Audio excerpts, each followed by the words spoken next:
Welcome to the APA Citations for Websites and Peer-Reviewed Articles video.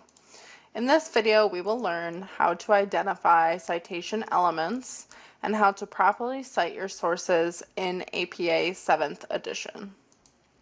Citation elements are really important to be able to identify. These elements are the key parts of citations.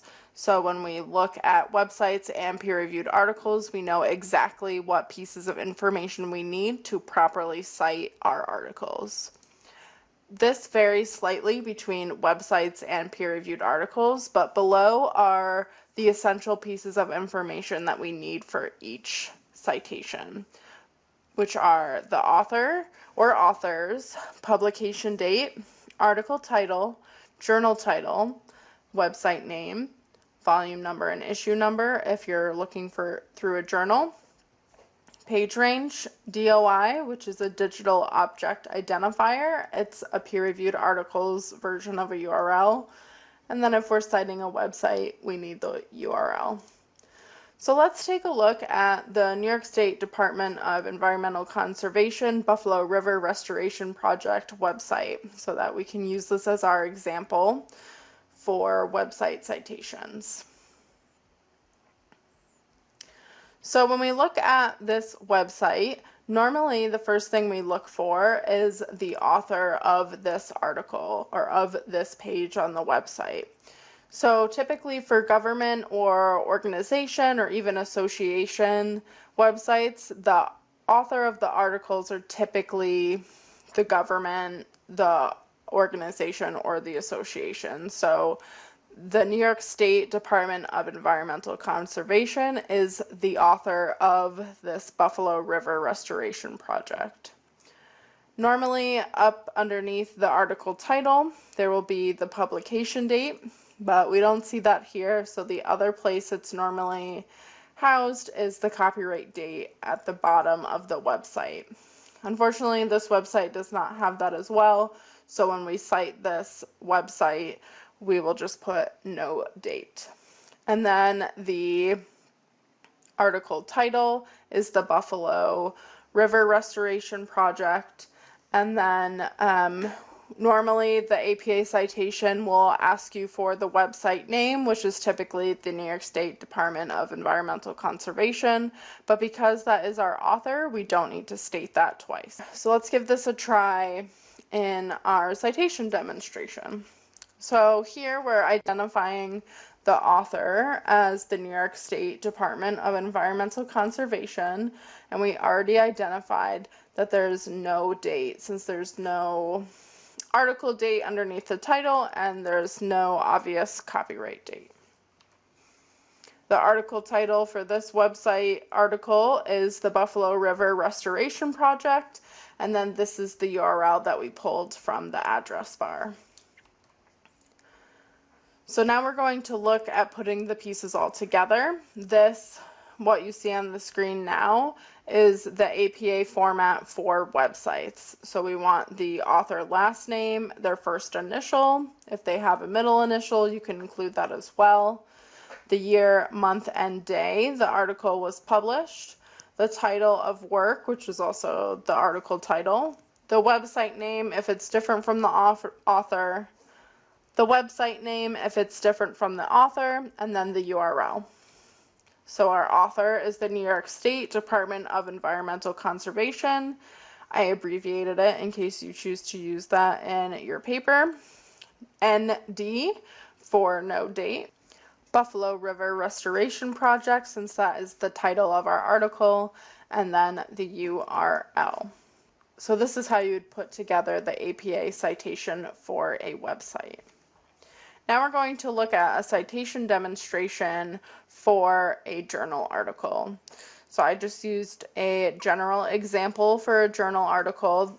All first pages of peer-reviewed journal articles should typically look like this one. They may appear differently, but all of the important citation information is located on the first page. So we want to identify the authors of this article, which are Stephanie Fritz and Kevin Whiteacre.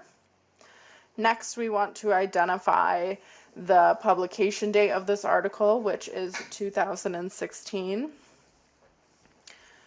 The next part of the APA citation will be the article title, which is Prison Nurseries, Experiences of Incarcerated Women During Pregnancy. We're then looking for the journal title, which is Journal of Offender Rehabilitation. Volume and issue number, volume 55, number 1. Page range 1 through 20. And then the DOI, which again is a peer-reviewed articles version of a URL. And that is all the key information that we need to complete our citation. So this is the format of how we want to plug in the information into APA's peer-reviewed journal article that we access from a library database. The author last name, first name initial, middle name initial, if available, and same thing for any additional authors. Then we are doing the publication date, title of article, title of journal, and volume number are in italics, issue number, page range, and DOI. So this is how we would list Stephanie Fritz and Kevin Whiteacre. 2016 comes next. The title of the article comes next, and note that only the first letter of the title and the subtitle are capitalized unless you have proper nouns or names in the title. Journal of Offender Rehabilitation, 55 and 1, that is the volume and issue number, page range 1 through 20, and then the DOI. So it's just like fitting each of the pieces into their spot like you would for a puzzle. I briefly want to show you how to do an in-text citation for APA. So this is a quote from the article that I was just showing you. And the quote is, "The majority of pre-WAN respondents believed how the guard handled the separation process affected their separation experience greatly. Lack of communication was a notable factor. For security purposes, guards cannot divulge if caregivers are on the premises to retrieve the child." I then provide an example of how you could use this quote in your research paper if you were doing a project on this topic. After childbirth, incarcerated mothers expressed how the security guards were a part of how difficult it was to be separated from their child, particularly due to their lack of communication of who was taking the child. Fritz and Whiteacre, 2016. So this is an example of paraphrasing the quote when I include it into my essay.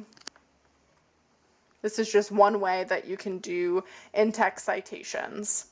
You can learn everything about APA formatting and in-text citations through our SUNY Morrisville Library Citation Guide, and you can do so by going to our homepage and scrolling down to Citation Guides underneath Library Instruction.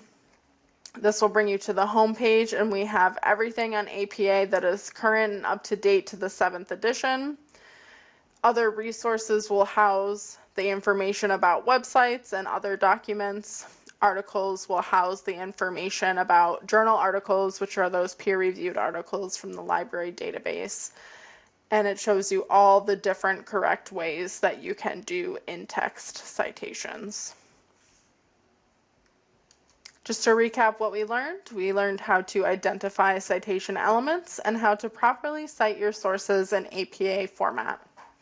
Thank you for watching, and if you have any questions about APA citations, be sure to reach out to your SUNY Morrisville librarians.